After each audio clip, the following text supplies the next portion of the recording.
My guest today is Duncan Fellows. He's a experienced actor. He's been acting for 25 years in television, theatre, and some voiceover. And it's great to have you here. Welcome. Thanks very much for having us, Scott. First of all, why are you an actor? Was it something you always wanted to do, or was it a slow burn, or was it circumstance? How did it start? Well, I wasn't the sort of kid that had, a path mapped out for me with, theatrical parents per se, or a background in that type of thing. But I kind of have to thank two women for getting me involved in, firstly drama, and then that spread on to acting. And that was, I think my mum could see I was at a bit of a loose end come about midway through high school, and was like, what about you try these drama classes? And I thought, yeah, sure, that sounds fun. So I went off to those, and it was almost instantaneous in that I remember being picked up after the first class, and she was like, how was that? I said, it was the best thing I've ever done. That was, I can't even believe 2 hours have gone. And, in some community hall in somewhere on the North Shore. In Sydney. Yeah. And so that got me started, and I just couldn't wait to get back. And I loved every time. I just couldn't believe that time went so quickly at these things, and you'd be pretending, you'd be imagining, you'd be escaping into worlds and stuff. And I just loved that. And then as a kind of spin-off from that, my best friend, Garth, throughout life, his mum has always been involved in drama teaching. I didn't really pay any attention to that, but come a little bit later in high school, she suggested to me, she was like, I work for this thing that it's a wonderful part of the New South Wales Department of Education, which was called the Performing Arts Unit. I think now it's called the Arts Unit. But they ran these terrific camps and ensembles for kids, as opposed to like a sport, regional sport or something. You could essentially do regional or state drama.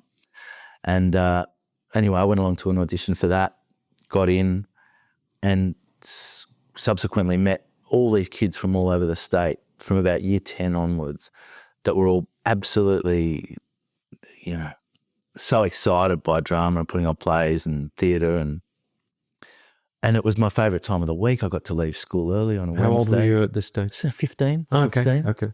And you'd go off, and the place was over in Erskineville, also in Sydney, and that was a fun adventure from me, from being up in the northwest of Sydney, coming in on the train every Wednesday or Thursday, whenever it was, leaving school early with full permission into Erskineville to these great classes with incredible people, and beautiful teachers, beautiful tutors from individual parts of the industry, be they set designers or filmmakers or what have you. And then it also had this extra thing. These kids were from everywhere. They were wonderful. I was at an all-boys school, and there were girls at this as well. That was very exciting. But they also did these productions. They were also mounting shows, and it was the highlight was to get into one of these things. And as a result, at the end of high school, when other kids were off to schoolies week and to go party, I'd be off on a tour with kids going around the state doing a theatre show to other schools and stuff, and I just had the time of my life. The flow on from that was there was the year before you, the year above you with that group of ensembles, and there were kids in the year above, and I just couldn't believe the quality of the work. They were doing these great plays, and I would be like, what are you doing next? What happens after school? And one guy in particular, who's still one of my favourite actors, a guy called John Leary. These days John lives down in Melbourne. But he was saying to me, I'm going out to this school out at the foot of the mountains at a place called Theatre Nepean, which was, it used to be part of, I guess it was a Nepean CAE or, College of Advanced Education or Tech, and had recently become part of the university out there, University of Western Sydney. And he told me about this terrific program they had out there for a university acting program. And it's, I didn't have there was no social media. I didn't have any other sort of recommending forces. So if someone I thought was good said, that's a good idea, I was like, that's what I want to do. And I auditioned for that, auditioned for a couple of other schools. got into a couple, but chose Nepean because I knew a couple of people there. And so at 17 went off there and had the time of my life, you know, starting to learn the craft of acting. So that's how I got into it. Okay, so there was never any conflict where you had to choose between your illustrious sporting career or... There was never any danger of that. That said, I think, you know, if anything, the moment I started doing that sort of stuff, I kind of, everything else, the shadows sort of, I got quite focused, I think, at that point. And so I really enjoyed year 11 and 12 at school because I was like, well, I'm really aiming for this thing that's kind of neither here nor there with regards to academic marks, and concentrated on that stuff. Still did okay, you know, in the final school exams, but, you know, I could have done a lot better. But I was very conscious that that's what I wanted to do. And so I was pretty driven that way by that end of school. And then you would have gone on to like more formal sort of tertiary acting? Well, that was it. That program at University of Western Sydney was a 3-year bachelor's program in performance, which was terrific. It was a great university. Had a really this program had a really good name. It had some terrific teachers. Famously, there are a couple of Eastern European teachers who were as famous for sort of just standing around looking moody and smoking as they were for their kind of acting practice. But a lot of great people had come through that. Just to think of a few, like David Wenham had gone through there, and wonderful Steve Lamarckand, another wonderful actor, Joel Edgerton, a few others. There, you know, it was sort of producing these working, interesting Australian actors. So got there, and the weird thing was, I guess, Scott, is that at 17. I'd never do it again at 17. It was really fun to do it at 17. I mean, I wasn't old enough to be in the university bar, you know, when I got there, but that was very exciting, you know, all of that. But I think with these sorts of things, you're always better off having a little bit more life experience in the tank, because then you've got something to draw on or things to pull out of the shelf when it comes to try and thinking about character or about other people's lives. And so I think I just probably lacked a bit of petrol in the tank at the start to sort of, I just had no life experience really. So it was still very good, but I was, you know, out of there by age of 19, coming on 20, and into the industry, and that was a rude shock because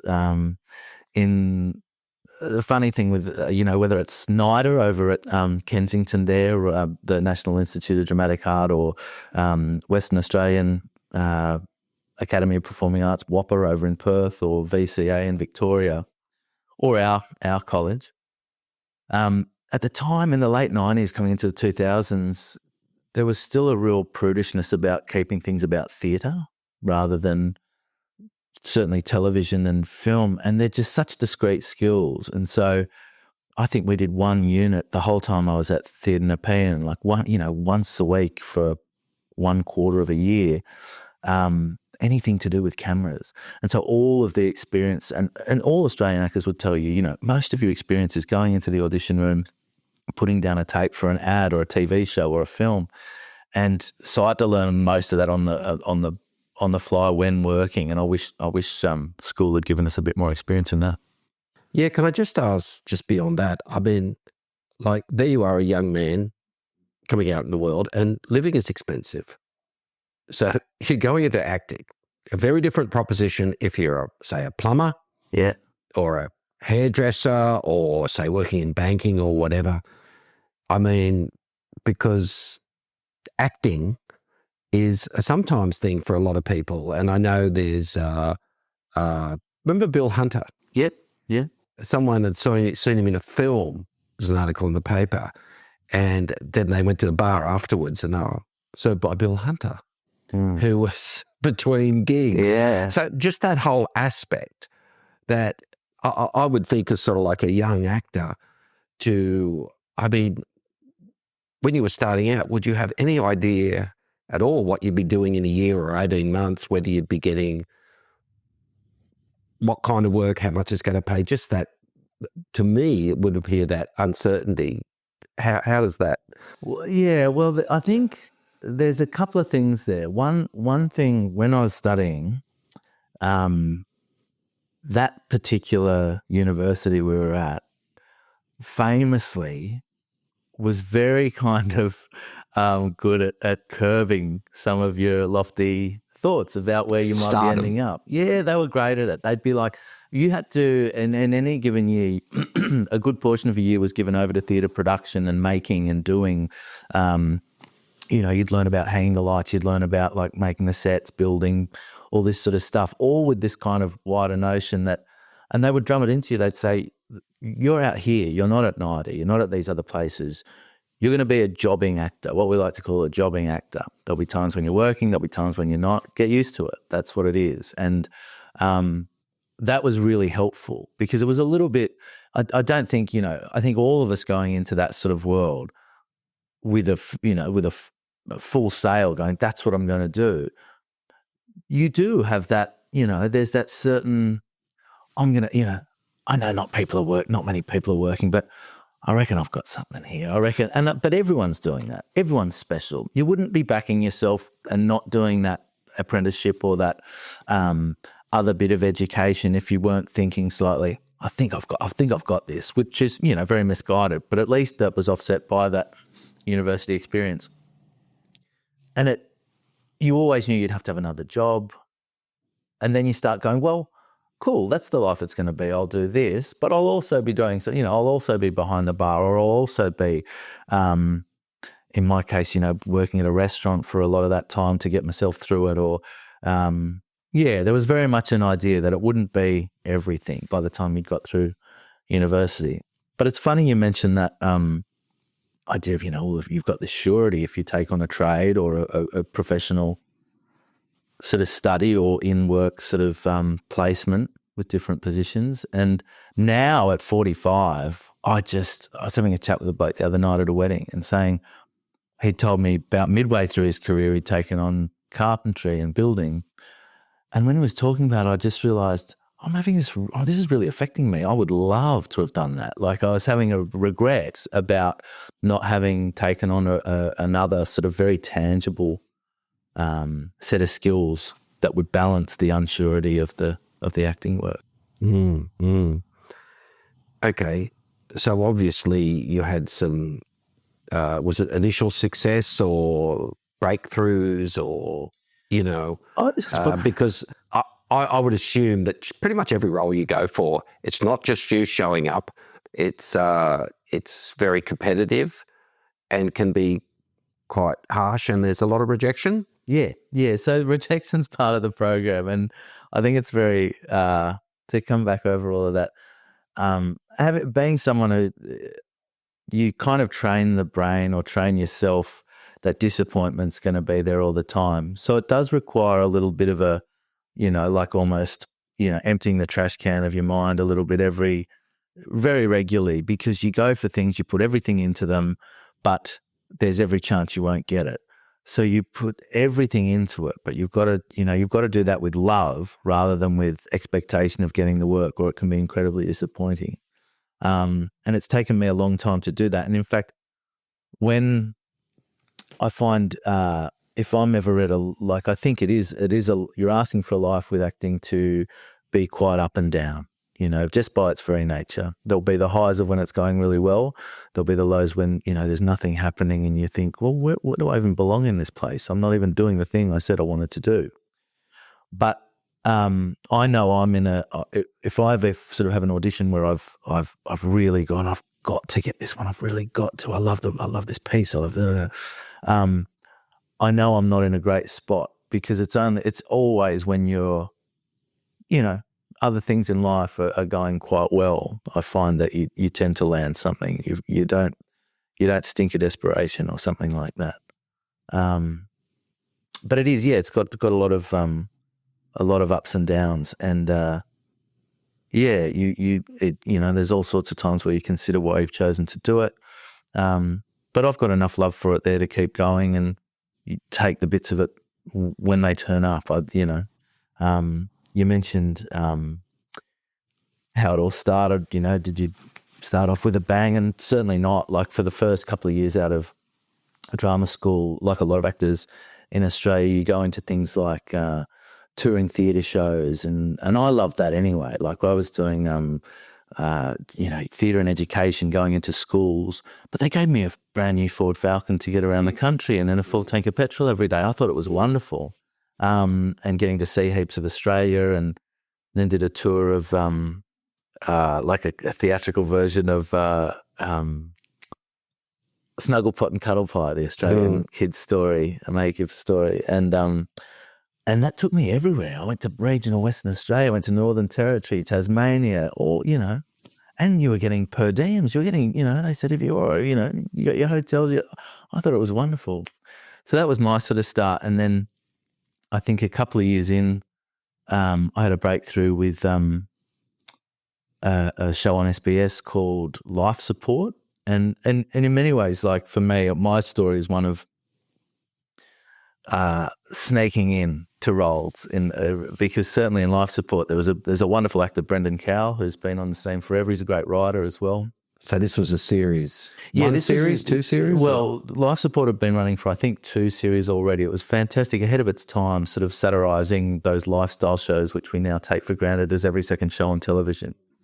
And this was written by David McDonald, son of Gary McDonald of Norman Gunston fame. Yep. And David's gone on to all sorts of great things in the television industry, but he'd written this great show where, they were kind of life hacks, for want of a better term, but all done very poorly by 4 different characters. There was a very stylish sort of single woman was part of it. There was quite a punky girl character. There was a South African doctor, was the sort of health expert, and then there was a builder called Todd, and Brendan Cowell was playing this builder called Todd. Now, he just got really successful and couldn't come back for season 3, had other commitments, so they were looking for a new Todd. And for some, I found my way in. It wasn't an open door, but it was made open by someone else's success, and then there was an opportunity for me. And that's happened to me a couple of times. But with that job, I was like, wow, I'm so excited. I've got a gig. It's on TV. It's a good show. It's funny. This is what I love. And I think I'd auditioned, let's call it March or something for it. And then I hadn't heard anything for a couple of months. I remember going on a holiday with some mates, and for some reason, everyone shaved their hair. We were like, just give yourself a haircut. Here's the clippers. You cut your hair too. And I learned a really hard lesson, because coming back from that long weekend, whatever it was, the phone had rung from the agent going, you've got that job on Life Support. You're going to have to go in for a costume and hair and stuff. You look the same still as your audition, don't you? And I was like, oh no, I've literally self-sabotaged here. I've gone and unnecessarily cut my hair all off. And I went into the production office, and the producer, a very formidable man called John Eastway, absolutely tore strips off me. He just was like, what are you doing, mate? What are you, look, you clown, like you had this thing. And I thought they're going to give it to someone else now. And I was very, very upset. But sure enough, they took us off into King's Cross or to the bottom of Oxford Street there, and had a wig fitted for the season. And it was it was quite an ordinary look, frankly. But so not only was I sort of coming in on the back of someone else who'd done a wonderful job on the show, but I was there wearing what was, I think, quite a noticeable wig in my first ever gig, which was a pretty a daily reminder not to change your appearance if you're waiting to get a job. Yeah. Could I just ask about in your acting career? There's the classics. There's Shakespeare. Have you done any Shakespeare? Yeah, bits and pieces. Not a great deal. One of the first things I did out of drama school, because that's the pinnacle, isn't it? To be able to pull off the bard's great roles. Yeah, I think so. In a manner of speaking, I think, like, if you're interested in theatre, there's a well done Shakespeare is about as good as it gets. And I'd done a production of Othello, and I really enjoyed it. Just playing sword carrier 3 and this duke that says 2 lines or what have you. But I really enjoyed the experience and found it very difficult to master. And it is very difficult to master. You've got to be it's a real demand on your body, on your voice, on your intellect, and vocal skills and things. And it's wonderful. I think, like many actors, you know, there's that scene in With Mel and I think the that great British comedy movie where Uncle Monty, the older, I'm trying to think his name, Richard, someone, he's like, oh, you know, and, you know, did you ever play the Dane? You know, like speaking of Hamlet. And I think, you know, there is that thing with, as roles of Shakespeare match up with your age point, there is that sense of, oh, damn, I'll never get to do that one unless it's quite a weird production. So, yeah, a little bit of Shakespeare, but not too much. But it is wonderful stuff, and it's really, I mean, it's lovely stuff just purely as a voice exercise to get hold of a bit of Shakespearean text and see how you go with it, whether it's the iambic pentameter or whether it's just in prose, you know. Because you talked earlier about being a jobbing actor, which I think it means that you're kind of open to all offers. Yeah. Because I could imagine that some people might think of themselves as Shakespearean, if you like, and so say something doing, for instance, a very well-paid commercial would be beneath them. Yeah, well, and I think that's definitely the case for some, Scott, but it's the absolute antithesis of the way that I think about it. Like I'm always, I was proud to say by like my mid-20s, I've done almost 100 ads by now, and I love it. They're unreal. You have a great day, you get really well paid, the catering's great, you come in, do the job, get out of there. I'm not fussy. I just love to work. And for an Australian actor to say they prefer this thing over the other, TV over film, theatre over this, Shakespeare over that, is you'd be in the absolute most rarefied of air if that's the attitude that you had. Because look at our country. We're one of many countries that does English-speaking stuff. So most of our content comes in from overseas anyway. There are only 3 or 4 major theatre companies in Australia. There were, until the streaming services, only sort of 4 TV stations, you know, that you could be working for. There's just not, the eye of the needle is tiny. So I always think you just take what you can get. You're still doing what you wanted to be doing. I read somewhere that movie directors will direct commercials when they're not, you know, between films, and could see an actor in their commercial who they might sort of remember. And Look, whether or not that's the case, I think like there is that echelon of performers whereby they would say to an agent, and the agent would agree with them, saying you're never going for ads, because the moment you do, there'll be an assumption that you'll just do whatever. That's fine, but that's just such a small part of the industry. And I don't mind where the next bit comes from. I don't care if it's not a linear trajectory of we'll do this, then that will ergo get us here, and then here. You just take the work. I've never really understood that. Yeah. So as a career actor, and say you've got a young aspiring actor, what are some of the must-have qualities? You've touched on the fact that you've got to have a thick skin, and you're there for the long game. Yeah. And there's a lot of, rejection, or just, I suppose you could think of it a different way, that they just preferred someone else. Not that you were bad, but someone else was more suitable. So what's coming through is you genuinely have a love for acting, and that has to be there. Yeah. And what else? I think you need to fundamentally just want to do that type of stuff. You've got to be curious to find out about other people's lives. You've got to be interested in doing the detective work on what's being asked of you in that particular thing you're going for. If it's to do with the screen, you've got to want to get better at the craft of screen acting, or indeed on stage of stage acting. Not, as you say, not letting yourself be broken by every experience. And everyone's got different strategies for that, as you say. Sometimes it's like, you've got to be realistic that there are any number of factors aside from your audition that will determine, you might have dark coloured hair, and they've already cast someone as the other lead in this. They've already got dark hair, and they're hoping for a bit of a split between blonde and brunette. So you're gone. You know, there's all these things. A producer might be reminded of someone else when they look at your work and go, I don't like that sort of thing. Like, it's so down to taste. So you can use all of these things as sort of metrics to sort of go, well, if it wasn't me this time, don't let it. It's not that when you weren't good. What's happened though in the industry that's very hard, that is it made this even harder for younger actors particularly, but also career actors because of the repetition of this happening, is ever since we've moved to a place where everyone now tests at home on their own equipment and then submits tapes.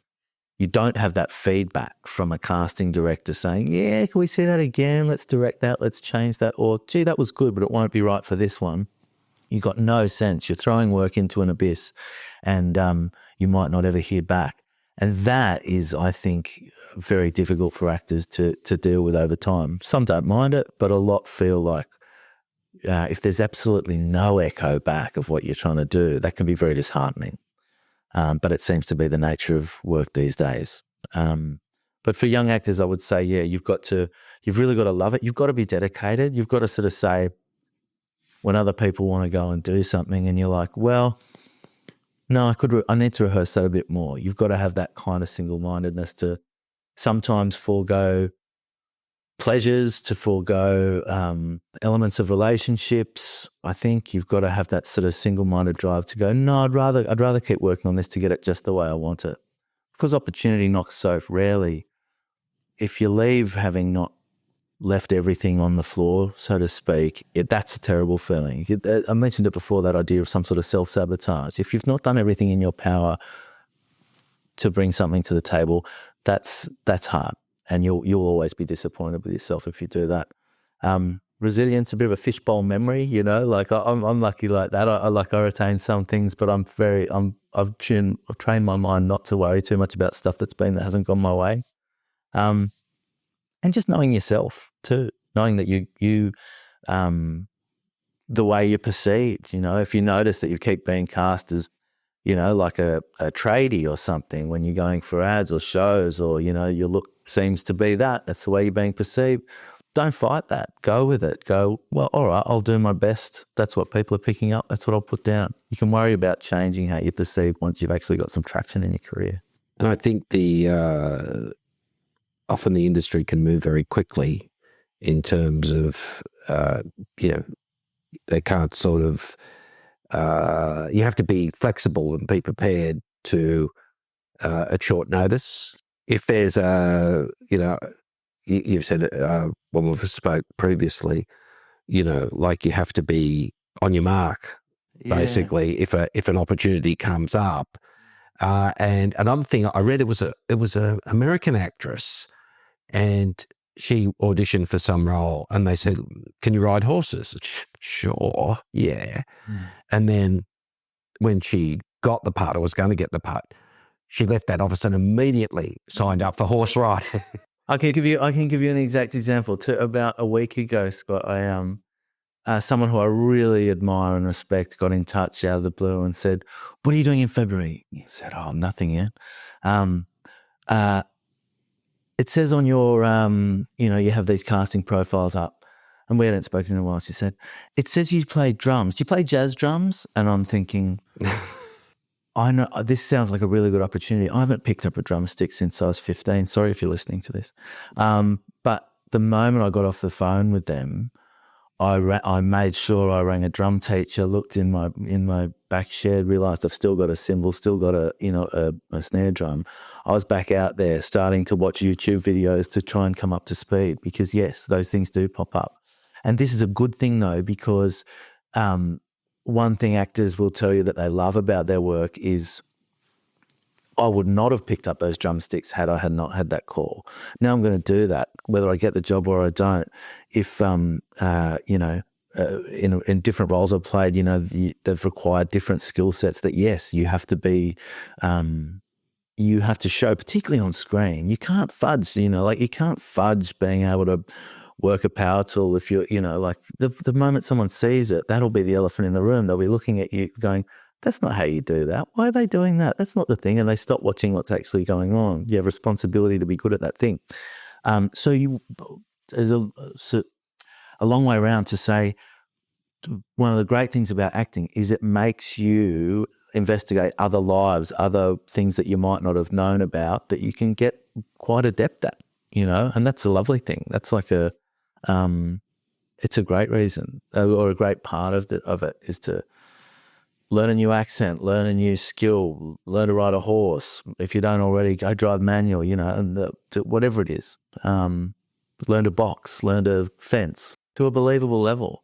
And you can, with many of these things, you can reach a point where it's amazing. You think about great films that have gone deep into a particular, sport or into music or anything like that. The lengths people will go to do a good job of that is incredible. Well, like the Hollywood thing, like De Niro and I think Christian Bale, incredible weight gain and weight loss. Yeah, and that's really interesting. And staying in character during the whole shoot and using their accent and stuff like that.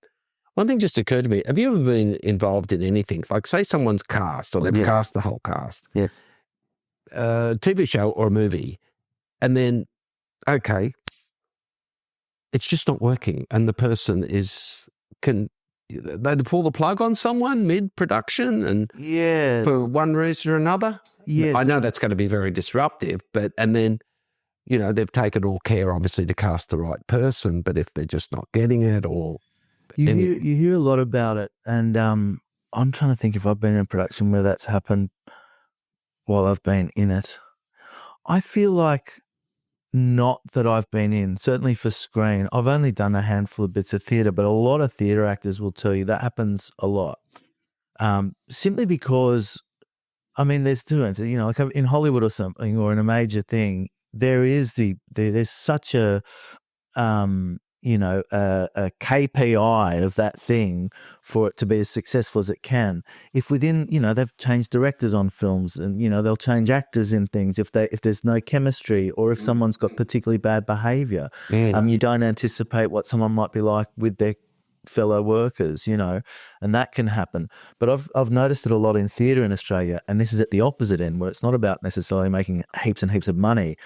It's almost the opposite. It's that we're doing this for the love of it. So if someone doesn't fit in, there's no point doing it, And so there's some quite tough conversations, and you often hear of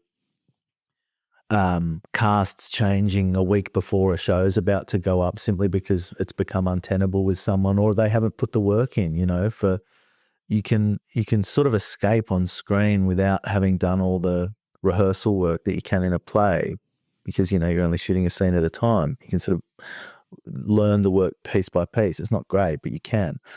But in theatre, if you haven't done all that work, if you haven't learnt the lines and you haven't learnt the blocking or forget it all the time, you're a liability and they will, bring in someone who might even learn I've been in some productions where someone's learnt a whole production over the course of a weekend, to fill in, which is incredible. But yes, that does happen. Yeah. It's the cliche you read. Every second actor will say, theatre is my first love. Yeah. Because I get that instant response. Whereas in front of a camera, it's, we'll go again, take two and whatever. Would you agree with that? Oh, I think there's no doubt that if you do something in life and you get an automatic response, that's in the affirmative, that's wonderful, and that is a very powerful, for want of it, like high that people seek, with live performance, live music, but, it's also like, I've never I love getting applause or something or someone laughing when you make a joke, but I actually find with theatre, it's full on doing it the night after and the night after and the night after and the night after and finding something new in it each time. I much prefer screen work where, you do all your research and stuff and then you've got a really finite time to really nail it and it's quite technical and it becomes about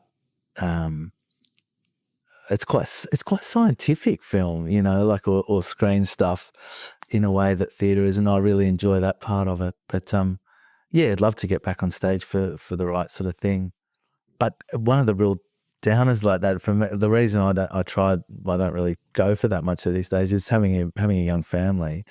To do theatre is incredibly poorly paid in Australia. It's shameful. Like the work people are putting onto stages, which is just world class, is so poorly looked after. And there's a whole nother discussion to be had there around sponsorship and what governments should do, and how private sponsorship has really backed away from the theatre and the performing arts.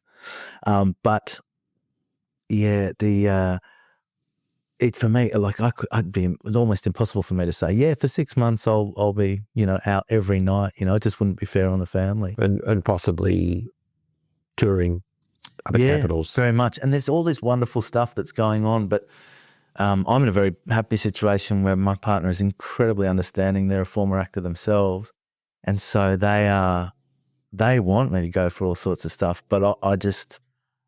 Yeah, you got to have a balance there, and theatre, it would have to be the perfect show that would feel better for me than being at home with them.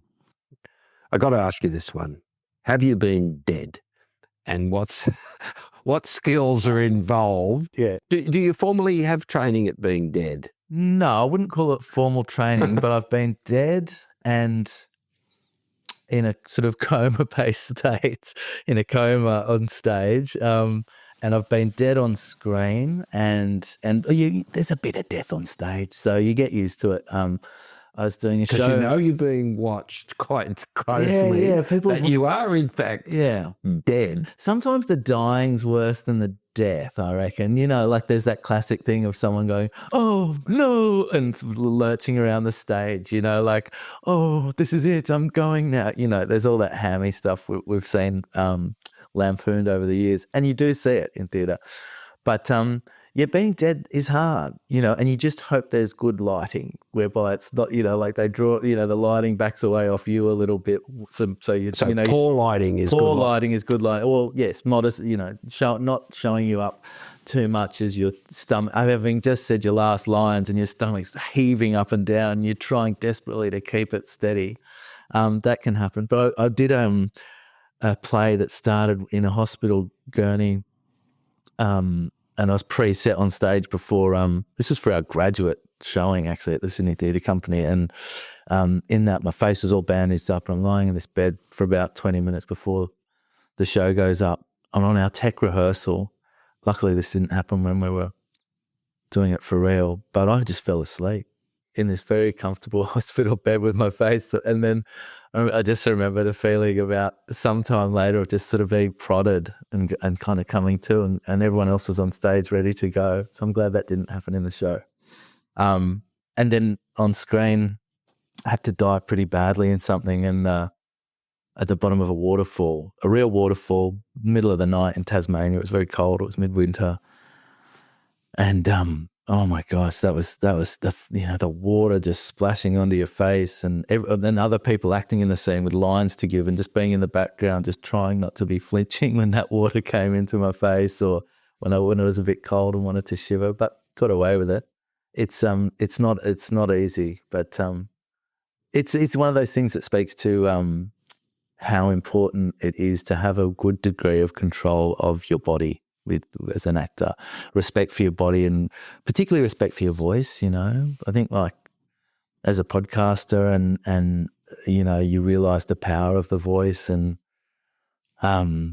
when you start getting into that with your acting work, and you realize and you warm up your voice and stuff, it's so interesting the feeling it can give you. It's an incredibly great instrument that none of us stop and think about enough, but also it is so good for us to be able to use our full voice and our bodies. Well, we know that about the physical body through fitness and through the benefits of health, but to be able to use the voice the way we were given it, so few of us do it and ever really use it to its full potential. And when you start to do that and you have command of that, it's a wonderful feeling, and it's another one of those great things about being an actor.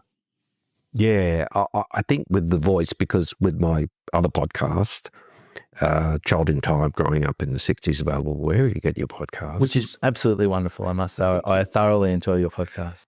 I think it's because I'd like to sprinkle humour through it. It's a lighthearted look. But for me, it's getting the timing right. It's the comic pause and things like that. And I think that's, the voice is an incredible instrument. The likes of Richard Burton doing Dylan Thomas, that famous Under Milkwood. There's just so many.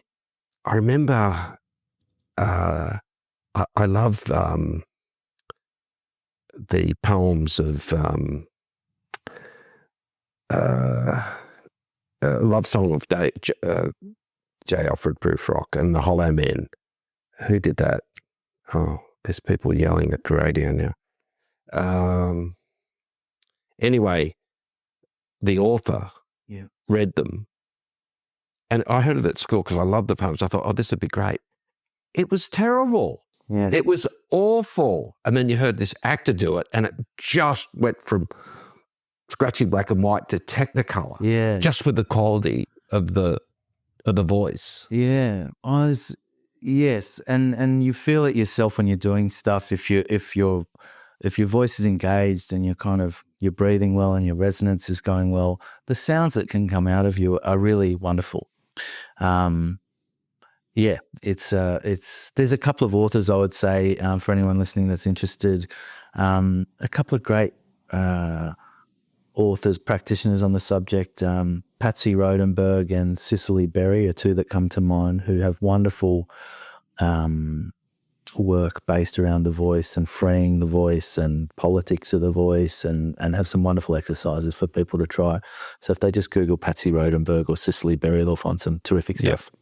Those poems were by T.S. Eliot. There you are. I apologise to everyone, and that I had a complete and utter mental block.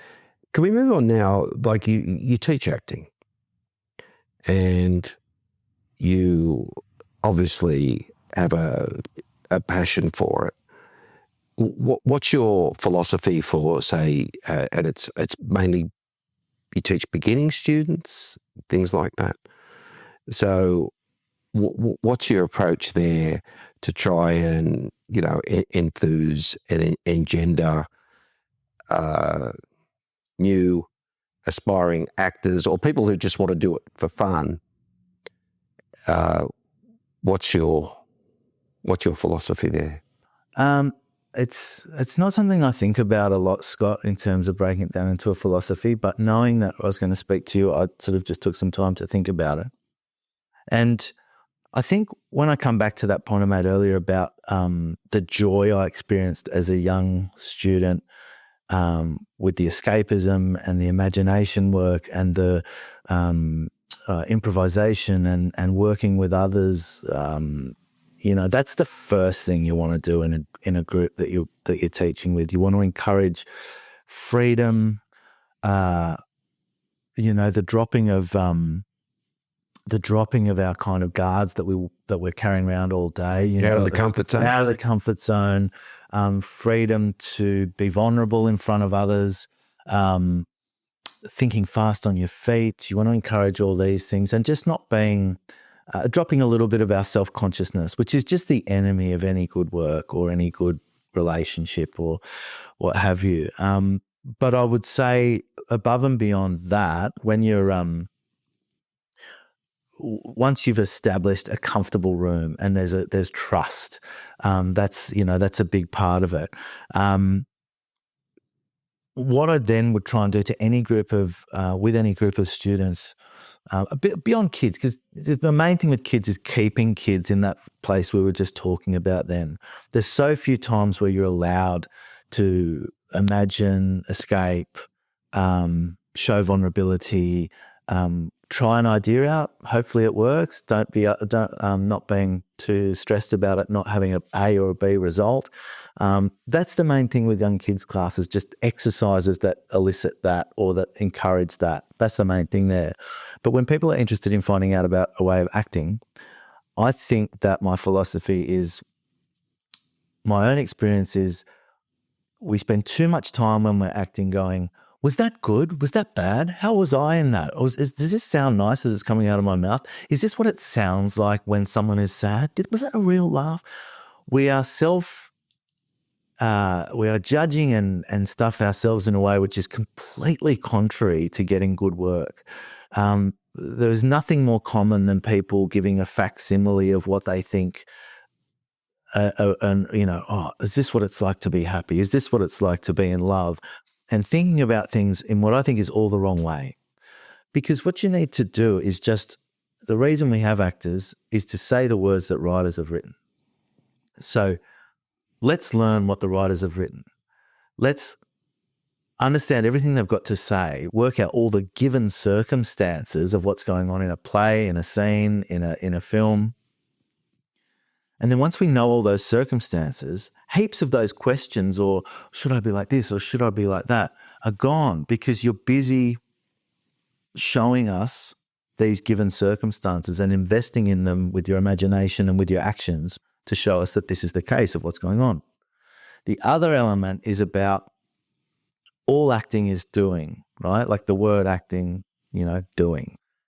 As opposed to we've taken it to mean, they're acting, like they're pretending. But to act is to do. And so all the time you're on stage or you're on screen, you should be in the process of doing something. And chances are that's going to be to someone else. There's not that many things where you're on your own. There are some, but mainly your job in your scene is to get something from someone else, to make them do something that they're not currently doing. You have an objective. And if an actor is conscious of the given circumstances and being true to those that the writer has given us, and is in the process of achieving an objective, you don't have any time for second guessing whether you're doing it nicely or poorly, or whether you should be saying it in this voice or wearing a moustache or something. Your mind is occupied with those things, which is what acting training has built up over a long period of time to be as close as to the act of living as is possible. You know what I mean? In life, if we're to be present, to become that person. Well, we're always, as much as you can. Yes, but not from the outside in, but from the inside out. Like try and make it as close to what we're doing in our everyday interactions as possible. But I'm thinking, like, say your role is to grieve for your, a fellow soldier who's dying in the battlefield. Yeah. I mean, to me, you're going to have to, as much as you can sort of try to evoke, fortunately, you haven't actually had that experience, but to be able to really tap into that so everyone watching thinks, wow, this guy is devastated at his the life ebbing away from his, you know what I mean? Yes. Well, rather than just think, okay, I'm going to pretend this. Yes, and to actually be it. Yeah, and the way with which the training would encourage that is to go, I may not have known war, but I have known situations where I've been incredibly worried about the outcome in life. So let's think about what that feels like. What sort of state are you in when that's happening? And if there's someone you're grieving for, someone that's died, yes, you haven't lost someone in a theatre of combat, but you've lost a relative or you've lost a friend, and you try and think about what that feels like, how important that is, the things you maybe wished you could have got to say to them, the things that you're embarrassed about that you haven't. And when you start sort of putting those given circumstances in place, you don't have to worry about showing or telling us what it's like to be sad. In you investing imaginatively in those given circumstances, we'll see it. We'll see it by you thinking it. It sounded a bit like there you were talking about kind of baking an emotional cake to get what you wanted. Yeah, well, I mean, the funny thing is I don't think you have to feel that, like, and this is, other people would listen to this and go, you are talking absolute right, and that's fine. But I don't think you have to feel that much when you're doing your acting. You just have to be, if feeling comes, so be it, that's great. But just do stuff, because the audience will work out what they think you're emotional state is. If you're like, if you're desperate to get into the house, and so you're rifling through your bag to find your keys. The fact that you're rifling through your bag for your keys, someone will be going, they really want to get into their house. Do you know what I mean? We'll do that work for ourselves as the audience. You just need to commit to really rifling for those keys, and we'll work the rest out. If you start having to go, looking back and forth at your door and pretending to look at your watch all the time, you're over-egging the pudding. Just do the thing you need to do to get you the thing you need, and we'll work out about the emotional stuff ourselves. But then sometimes I see you see things and people, the tears will flow. For one who's happy tears, sad tears, or whatever, and think, well, possibly they've done that take after take and the tears are flowing down the cheeks. I mean, that's a skill, surely. Sure, absolutely, it's a skill, but it's a trick. It's if you can do that, it's like, don't worry, you get Scott for this. He'll cry every take. And if you know what, Scott wasn't available for that, they've got a thing that they can put in your eyes that like for want of a better term, something like Vicks Vapor Rub close enough that if it's near enough to your eye, the menthol will get in there, and so sure enough, you'll soon start crying a little bit. There's all sorts of tricks for that. There are people, I think, and it's fair to say that, talking about systems or talking about training and stuff, make no mistake, there are heaps of incredibly successful people that do just bung it on, that do just go, here's my emotional state, I'm good at crying, or you see that classic stuff with Michael Caine doing his bit on YouTube about his in the 70s with his masterclass going, if you don't blink, then you can see that I'm concentrating on what I'm doing. If you blink, I've lost your attention. All this stuff. Like, he's talking about tricks. He's talking about, and there's nothing wrong with these tricks. They're valid. But if you want to work out a system of acting, it's different, I think. That's like, the way I'm talking about means that you don't have to worry whether you're doing a good or bad job. A director might say, hey, can you turn more this way because I'm not seeing that eye in the shot right now. That's fine. That's easy to fix. But this is a way you can approach acting without being scared of it. And it sort of takes away there's no magic about it. Do you know what I mean? I think it's a quantifiable thing you can practice and learn and get better at. Mm. So after a quarter of a century, do you have aspirations? I mean, you're a frustrated director or writer or director or anything like that? Yeah, I think the main thing I would still like to achieve is I haven't, even in terms of the acting, I've not done a film, and I've finally landed one for the end of this year, which is great. So I'm really looking forward to working in film. So that'll be a lovely bucket list sort of thing for me to have ticked off. But in terms of those other things, yes, directing, I don't know. I don't know if that's for me. I think we all like the idea of ourselves as someone who's got the full creative vision about how something should look. But it doesn't excite me so much at this stage of my career. The writing side does.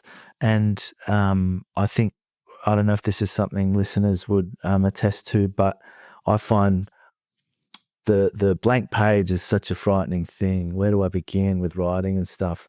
And I've been really fortunate in recent times to be involved in this sort of not a trend so much of kind of storytelling events. So you get up and you write a story, you got 15 minutes, you get up, you read that story live to an audience with it on paper. You don't have to rehearse, you don't have to learn it.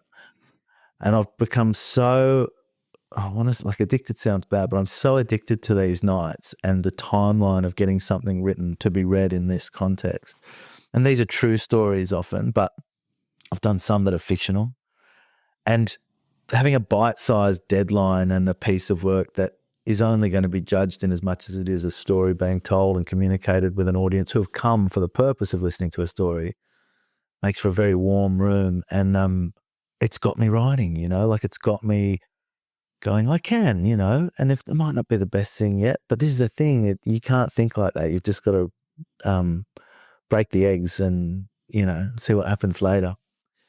So yeah, writing's the next thing, and I've got a couple of things I'm working on that are longer form, trying to turn those into scripts, because I think that's the one thing most actors, Scott would say, is really challenging, is the lack of agency you have in your career.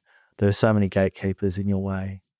So with something like writing, look, there's still a lot of gatekeepers who would say, I don't like it, I do like it, I'm not going to put it on, I'd publish it, all of that. But it's quite nice to make a piece of something that doesn't rely on someone else's say-so, whether you can or you can't do that thing. That's why my podcast, Child in Time, it's a one-man show. Yeah. It doesn't have to go past the committee. Yes. It's just, I'll do it. I think, well, yeah, I know what you say. There's so many, checks and balances. Just quickly with the directing, have you ever been directed by an idiot? And you think, you want to do it one way. No, we want this. No, we want that. There's a famous scene in the, The Goodbye Girl. Do you remember that? Yeah. Richard Dreyfuss, and how he was doing Shakespeare, and the director had this vision of, I think it was Richard III. Richard III. And, Richard Dreyfuss didn't agree with it at all. So... there are bad directors out there for sure. Yeah. And there are like so much, like any job, any walk of life, there are people who are able to communicate that they or convince others of their abilities in something, and you often find that they're really wanting when it comes to the actual thing, or just really charming, or have a good way with words on certain things. But on the flip side of that, because there are lots of bad directors, there are lots of good directors, and there's nothing as cool as starting to work with someone who's got a really great idea for something. I've been fortunate in a couple of TV things now to have been directed by a great guy called Trent O'Donnell, and he does this great thing. The editors hate him for it in the end, but he'll get everything as per the script, and then he does this great thing that someone who likes working with actors will do, or improvisers, where they'll go, okay, we've done the scene, now let's just get from A to B. We know the kind of skeleton of this thing. I just want you to now have a bash at it where you get to that end, that what you're trying to do by the end of the scene, but don't worry about the script too much. Just do it yourself. Try and, now that we're in the zone, let's see. And it's amazing, particularly with comedy, how much great stuff pops up when you allow organically. Yeah. I mean, there's some comedy, like they talk about those, what's the one, Wes Anderson, who's a real sort of, like there's a director that wants everything just the way. He won't have a thing that's not scripted and has worked it out to an inch of its life. And that's one way of doing it. And another way is to, in that modern sense, programs like The Office or anything with a bit of improvisation in it, it's when you let it have a little bit of wiggle room that you can often get the best results. So, that's, a long way. Well, Duncan, it's been great. It's been very, very enlightening, and I've learned a lot today, and I'm sure the listeners have as well. And thank you. And I hope you have another fruitful and eventful extra, at least another 25 years in the profession you love. Thank you very much, Scott. It's lovely to talk about it. Thanks for talking. Thanks.